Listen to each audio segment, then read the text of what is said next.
नमस्ते मित्रों।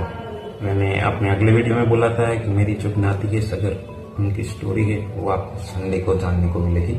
तो वह स्टोरी कुछ इस तरह है कि आज से कई वर्ष पूर्व इक्ष्वाकु वंश में राजा सगर हुए।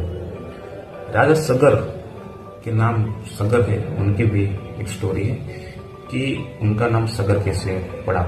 तो राजा सगर के पिता का नाम था राजा बाहुक और उनकी माता का नाम था रानी यादवी।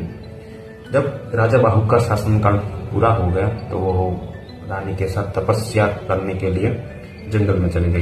जंगल में तपस्या करते करते राजा बाहुक की मृत्यु होती है।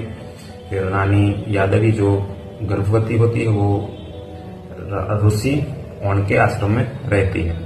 फिर वह गर्भवती थी तो उनको किसी के द्वारा विष दे दिया गया।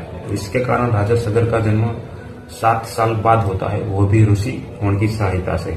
और सगर यानी कि स का मतलब 7 और विष का मतलब गर, तो जो विष के साथ जन्मा वो सगर।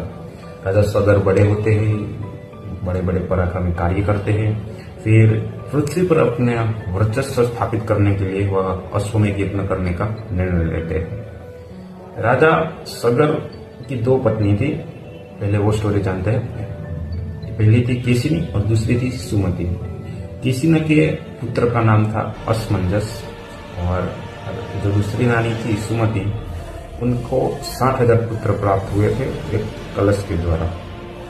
तो अश्वमेध यज्ञ करने का निर्णय लेते हैं तो स्वयं देवराज इंद्र चिंतित हो जाते हैं, क्योंकि अश्वमेध यज्ञ जो भी कर लेता है वो बहुत बड़ा स्थान प्राप्त कर लेता है।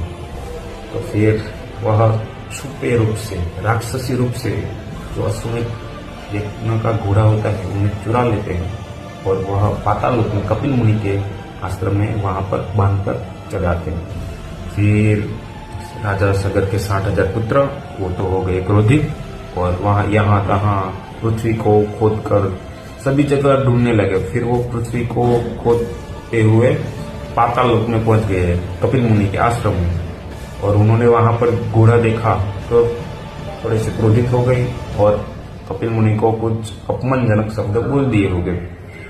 तो फिर कपिल मुनि के हिसाब से वो 60,000 पुत्र भस्म हो गए और वहीं पर राख बन गए। फिर राजा सगर को जब पता चला तो उन्होंने कपिल मुनि से सहायता मांगी कि उनका उद्धार कैसे करें।